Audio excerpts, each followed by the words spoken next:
idea, and I got number 7 daughter Lorna to help me. So what I did is I told her to go into, it's funny, little bit of backstory. So this used to be called the shed room because it was number 2 son's room. Then I took it over and I changed it to shedifice. Seemed reasonable, right? Because it's a shed and it's my office and it's an edifice, shedifice, right? So then later, after I had been calling it that for long enough that it kind of stuck, I dawned on me, I always joke that I'm the right with the W escape, right? My website used to have that tagline and stuff. So I was like, I should have called this the escape room, right? Because, right? Well, I didn't. I called it the shedifice and it stayed that way. But then just recently, I keep trying to call Lorna's old room the library, and it's just not working for me. It's kind of nice little window seat. It's got stuff. You'll have some video to see what she did when she was picking stuff out. But it's still a mess now. They moved all their stuff in there when they got home, so she's slowly moving stuff into her new room. But she's sleeping next door in the annex, which is a detached garage that we turned into a bedroom, right? So we still have this library that isn't working. It's not, and I realized just today, it's like, wait a minute, that's the escape room. Because what is a better escape than into the world of books, right? So I'm calling it my escape room. So what I did is I sent her into the escape room and into here, and I said, we're doing the battle of the books. Pick 2 books that I have to choose between. They're just books on the shelf. Some of them I may have read, some of them I may not have. Oh, we shall see. And then I will have to pick one or the other. I'm not going to read these right now per se, although I have a feeling I'm going to want to, because yes. But yeah, so that's what she did. I have stacks of books with papers between them, like papers, so I can't even see the titles. And we're going to do this thing. We're going to do this thing. And I hope not to cry. Okay, I won't cry. I'm not a crier, but still.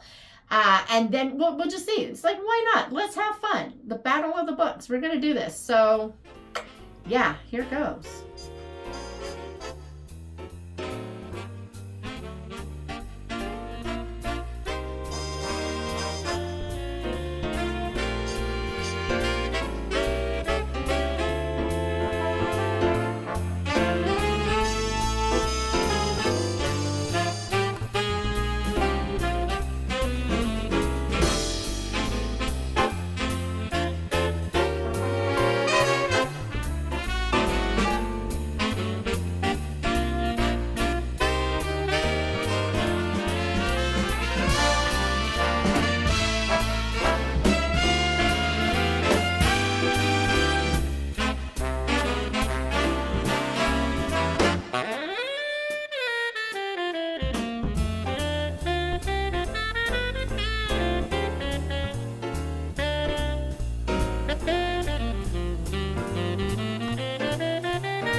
All right, guys, here we go. Dun, dun, dun, dun. Okay, we have The Girl Who Drank the Moon, which I know nothing about, and An Enchantment of Ravens, which I love the title, but I also know nothing about. So I gotta read them. Which is why I brought my glasses, because reasons. Okay, let's go covers. Which cover do I like best? Ooh, that's tough too. All right, this is a battle to the death here. I'm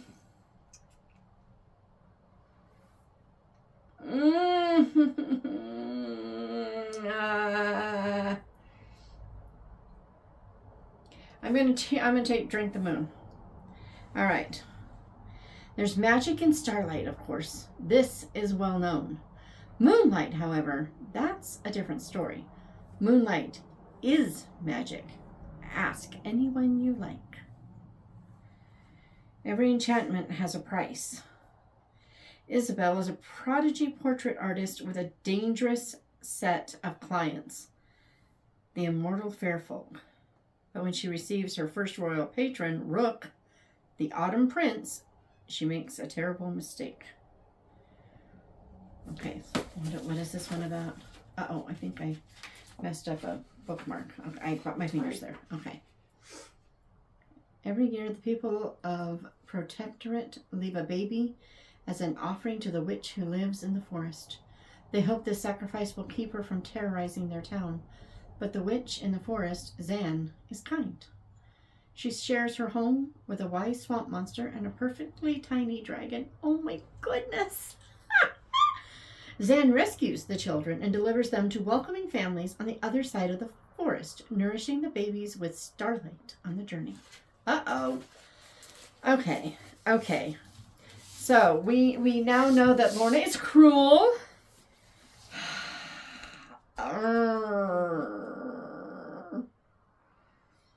Okay, I'm going to say The Girl Who Drank the Moon. What is Lorna's opinion? Which one? Oh, The Girl Who Drank the Moon. She would choose the same. All right. So, Enchantment of Ravens is more of a love story. Ah, well then Shatona picked well. Okay, next up. Uh-oh. Oh, this is cruel. You said to be mean. I did say to be mean. What was I not thinking? Okay, so we have the Love Riot. It's not really the, but I'm saying the, like the Mere Christianity, right? So we have Love Riot by Sarah Barrett, and we have her sister's book, The Warsaw Sisters, is coming out soon, and oh my gravy, it sounds good. Anyway, a teenage call to live with relentless abandon for Christ. Guys, this has nothing to do with teenage. This has to do with Christians, period. This was so good. I plowed through this book oh man. But Lois, your Christianity. I think I saw a name, but it's not the name that I would have put to it, because I don't own Gone with the Wind and it's not nearly thick enough. So I don't know who Mitchell is, but it's somebody.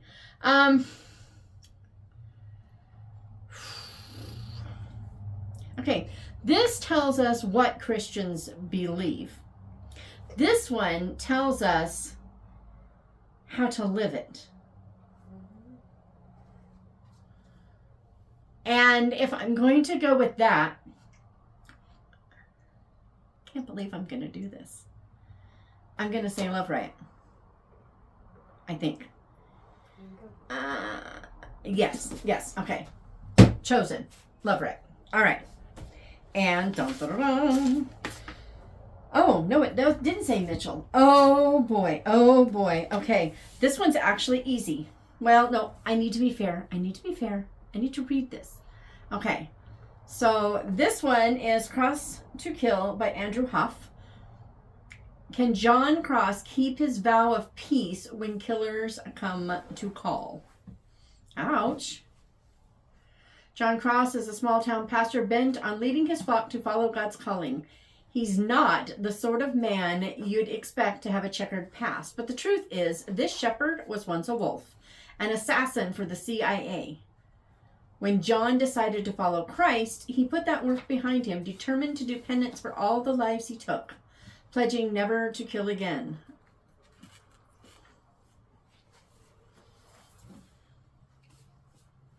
Okay, I've never read this book. Have read this one. Loved this book. This book is... The problem is I can't tell you what's so great about this book without a total spoiler. But I can tell you a lot of great things about it. I mean, obviously, words, books, France antiques, and a bombing, and fallout, and a super adorable child. So much. So much. It was so good. But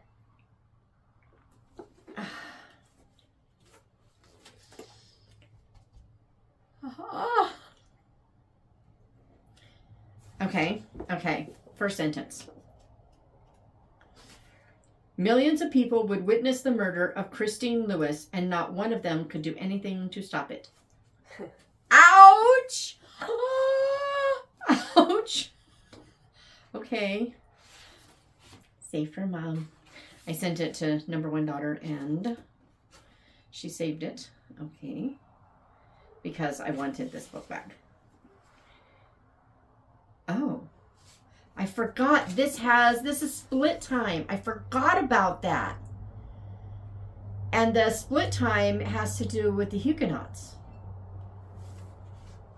Oh boy. Okay, so this is a prologue. I'm going to skip the prologue.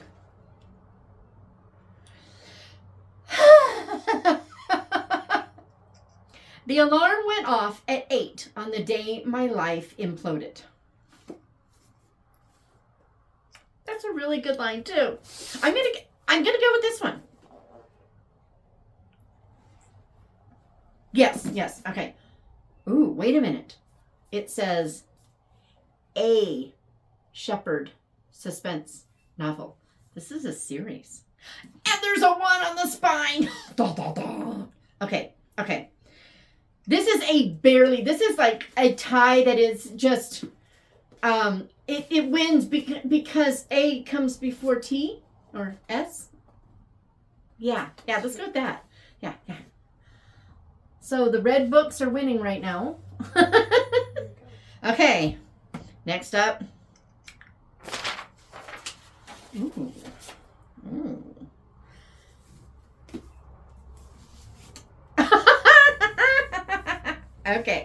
Okay. So, an heiress's guide to deception and desire, their partners in crime and enemies in love. This is the gal who wrote A Lady's Guide to Mischief and Mayhem. These are supposed to be so good. I am slightly terrified that there will be smutchable stuff in here. But I haven't heard anyone say it yet. So, I'm surely someone would have said something by now, right?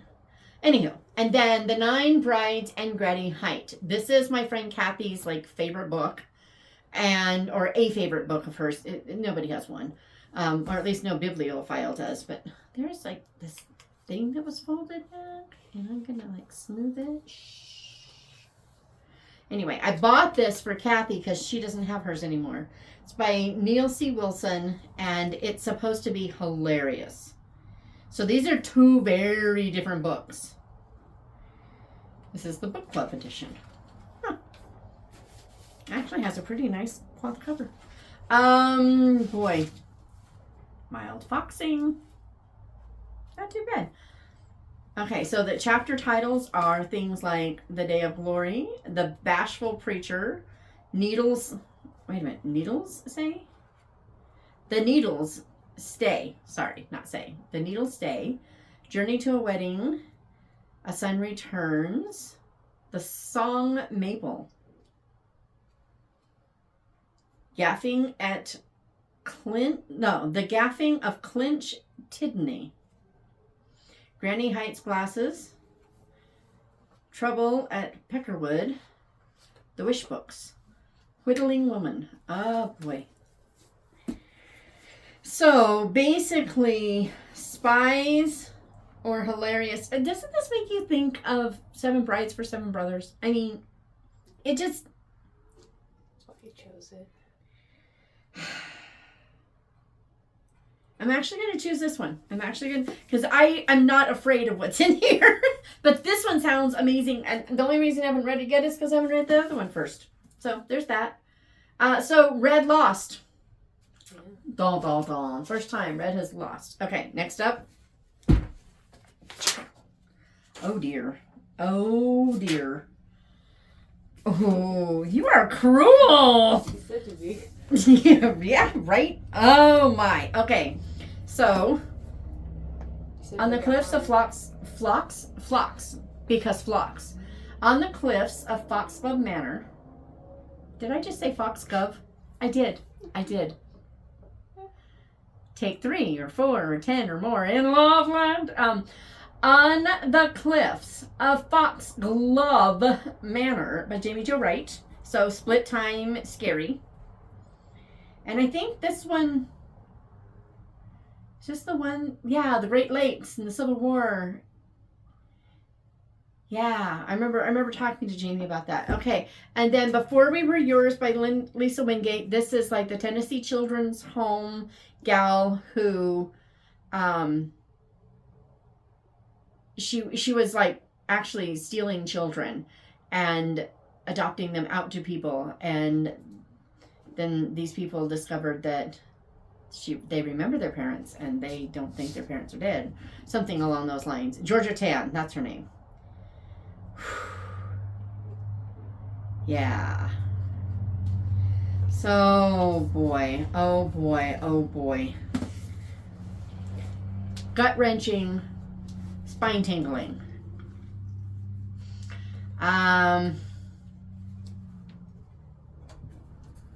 You know what's really cool about this?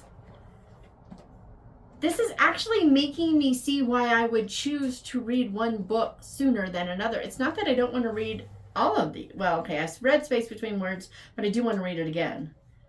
But actually, all of them I would like to read today. But it kind of helps you... Okay, yes, I definitely want to read this one or this one, right? I'm going to say...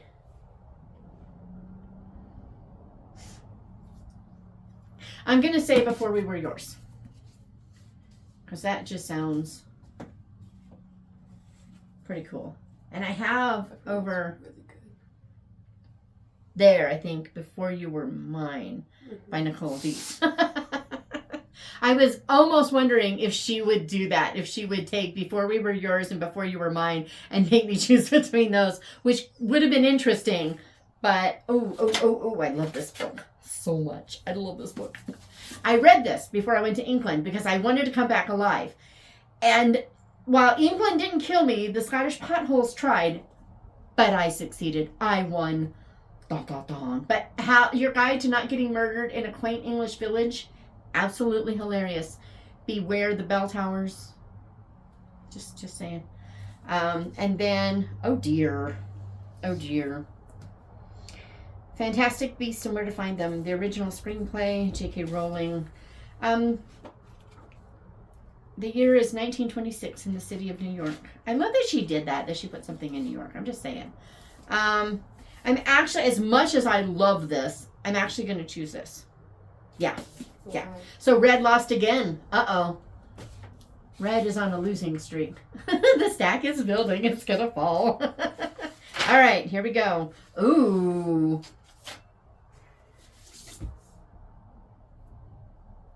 Aha. They're both war books. So we're going to war.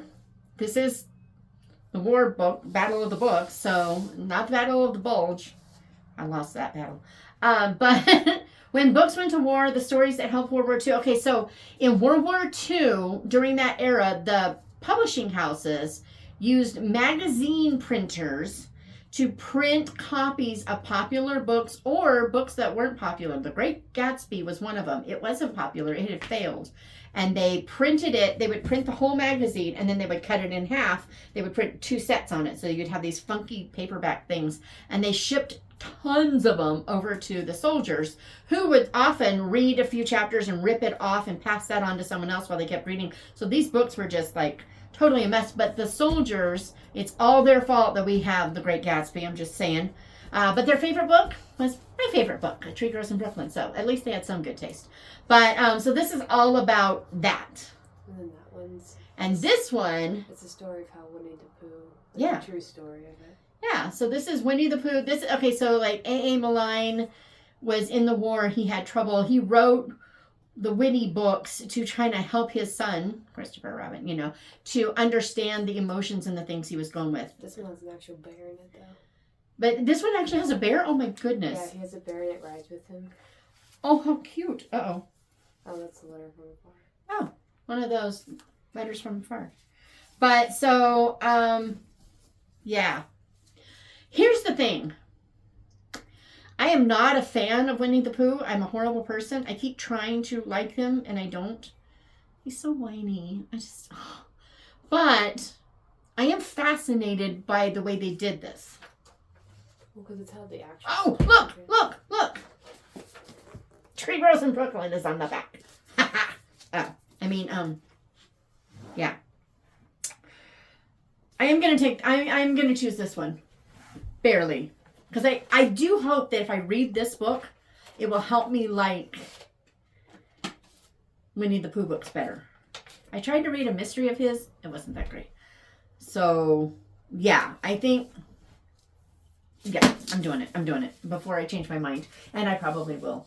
Yikes. Okay, I'm just going to scooch those over a little bit before I dump them. I don't want them to fall. Okay. I feel like Whoopi Goldberg in Cinderella, where she's like, Shalice will know what I'm talking about, and she will love me. Okay, next up, she's making me nervous. Why? You are just sassy. Okay. Oh dear. I feel like this is a really easy one because Little Women, but I've been wanting to read this for so long. Have you read this? I've heard nothing but amazingness about this. Oh, and it's Christmas. Oh, I wonder if I should read this at Christmas. 5 days before Christmas, and the Vanderbilt children should be dreaming about sugar plums and presents, but when their curmudgeonly landlord mysteriously refuses to renew their lease, the 5 siblings must find a way to change his mind before New Year's. So that sounds super cute.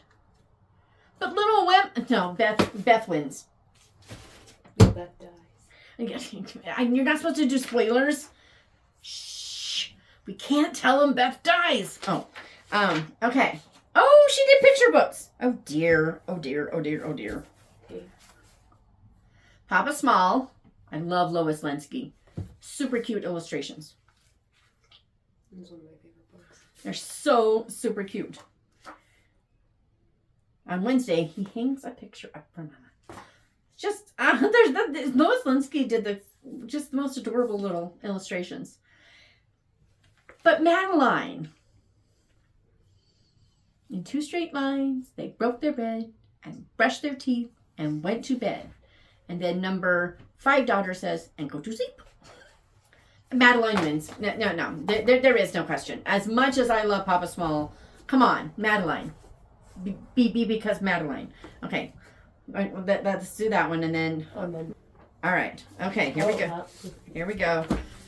Last 2 sets.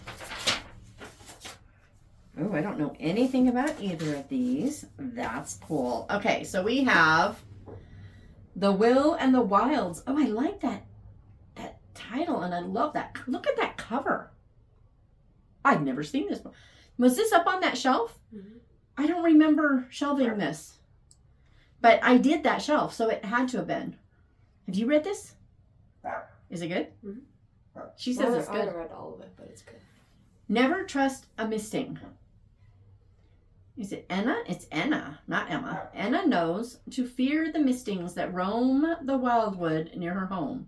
When one tries to kill her to obtain an enchanted stone, Enna takes a huge risk fighting back with a misting of her own. I don't even know what that means, but it's super cool. I really love the cover. Of the covers, as cool as this cover is, of the cover, this cover wins. But this is Michael Scott, The Alchemist, The Secrets of the Immortal Nicholas Flamel. Nicholas Flamel. I know, right? All I can do is hear Hermione's voice in my head. Okay. Book 1 in the best-selling series, The Secrets of the Immortal Nicholas Flamel. The truth. Nicholas Flamel was born in Paris on September 28, 1330. Records show he died in 1418, but his tomb is empty. The legend. He lives. And then it's all about the secret of eternal life and the...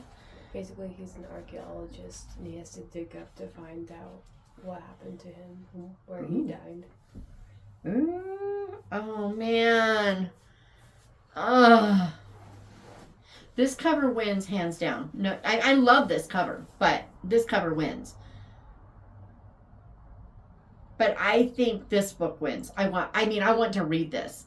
This one I'm like, that's interesting. I might want to read that someday. This one I'm like, I'll just put it over there. But do you see that nice row of books that I have to read this month? Yeah, no.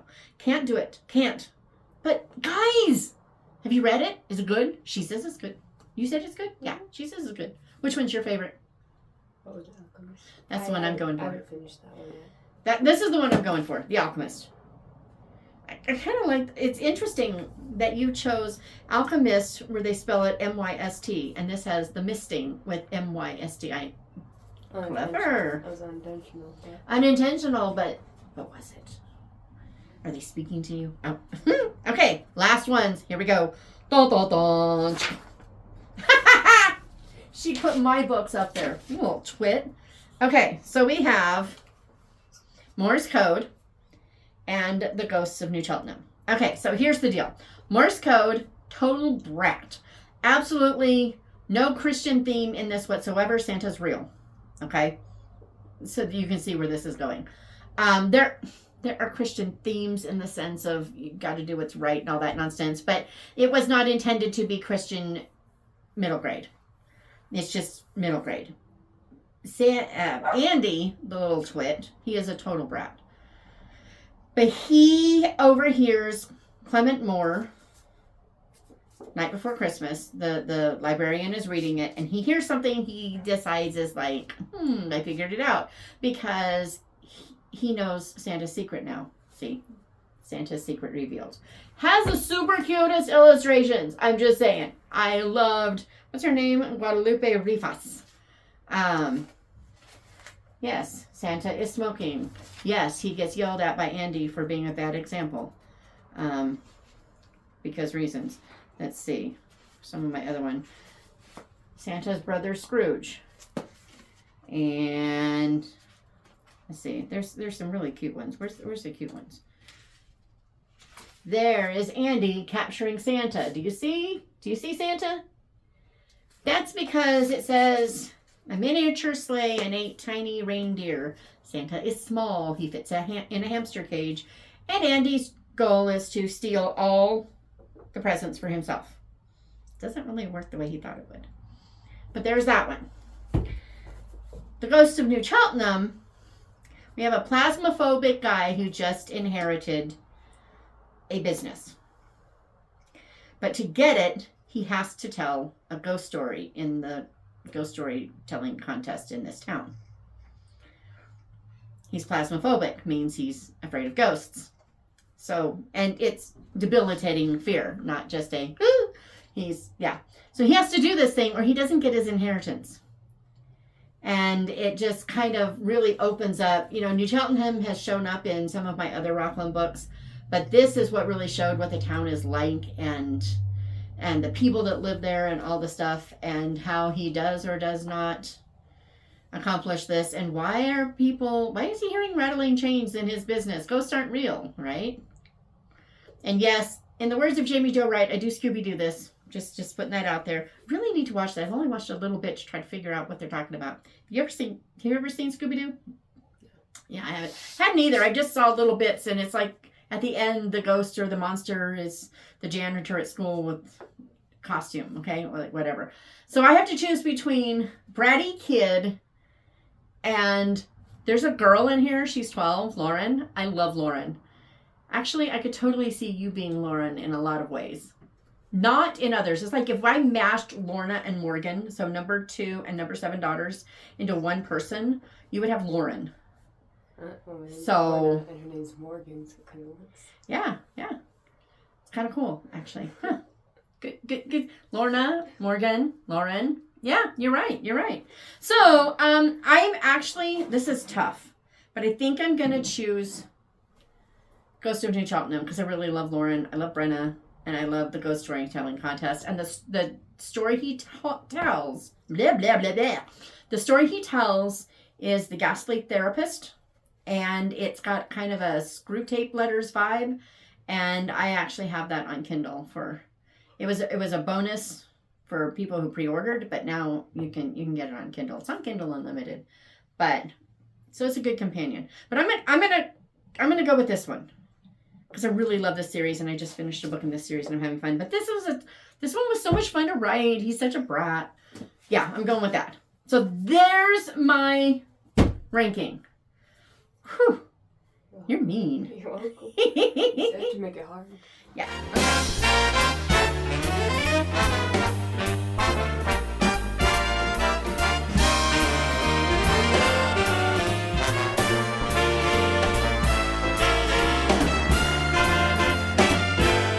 Alright guys, that was harder than I thought and easier than I thought at the same time, but it was way more fun than I thought. I do think this is a great way for me to figure out, what do I want to read? I'm just like send Lorna in there and say, hey, pick 2 books out for me and I have to choose between them and read one. I might even like make a fake book. I might make a fake book that stays on my bookshelf. I'm gonna do this. I'm going to make a fake book and it's going to stay on my bookshelf. And every month I'm going to take that to her and say, okay, it's fake book time. I want to read something. You pick a book. This is so cool. I love this. I love it. Okay. So now I have to make this fake book and that'll be fun. Maybe I'll turn it into a book box. So I'll make a book, but it'll actually be a box and I can keep something in it. I don't know, maybe my bookmarks or something. Because why make a fake book if I can make something usable? Because I've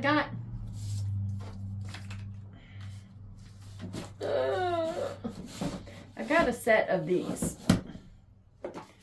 They are fake. I think I need to dust. They are fake book boxes. This one has some washi tape and stamps and stuff in it. I think I'm going to make one of these, or I do have a set of teas that came in really cool book-shaped boxes that are metal boxes. Could do those. But I think I want to make one because then I can make it what I want. So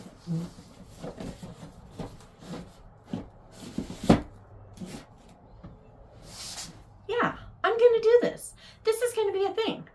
So, would you have chosen different titles? I'm still having trouble with, Love, Riot, and Mere Christianity. Because, Mere Christianity is so good. It's so, And it's funny because if I recall correctly, there are a couple things in there I don't even I mostly agree with him, but I'm a little slightly different if I recall correctly. But I don't care. It's such a great book and it makes you think, and that's really important. But I think I like the fact that the Love Riot takes all that information that we do know about being Christ, about who Christ is and what our faith is, and says, okay, now how do you live it? And I think if I have to choose, I'm going to go for the practical, but that one was a tough one. There's part of me that feels like I made the wrong choice. Other ones were an insanely easy and hard choice at the same time, like Van de Beekers and Little Women. Little Women wins, period. But that's like putting a kindergartner as a wrestler against a sumo wrestler and saying, gee, which one's going to win this match? But on the other hand, I almost chose Van de Beekers there's that tiny little spark that said, yeah, but you haven't read this and you know that one pretty much by heart. So how do you not? I'm reading Vanderbiggers in December. It's a thing. Because, yes, it's like, it'll be my Fox, which I get to start tonight. Oh, it's the 5th right now. This goes up tomorrow. So it's the 5th. So we're going to remember my grandson Steven's birthday and Fox tonight. Oh, so excited. Anyway, what would you have chosen? Would you have chosen something else? And I've got to know, because I'm curious. The Ghost of New Cheltenham or Morse Code? Which one? I'm not even going to try to stack all those up. I'm not even going to try. I'm just going to say adios, and I'll see you on Thursday. Probably with my first wrap up, because I've already got 3 books over there, almost a 4th one, and I will probably have Fox done by then. So, yeah. Yeah, I think I might do a semi-weekly thing this time, just to maybe. Well, I don't know what I'm doing. I don't know what I'm talking about. See you later.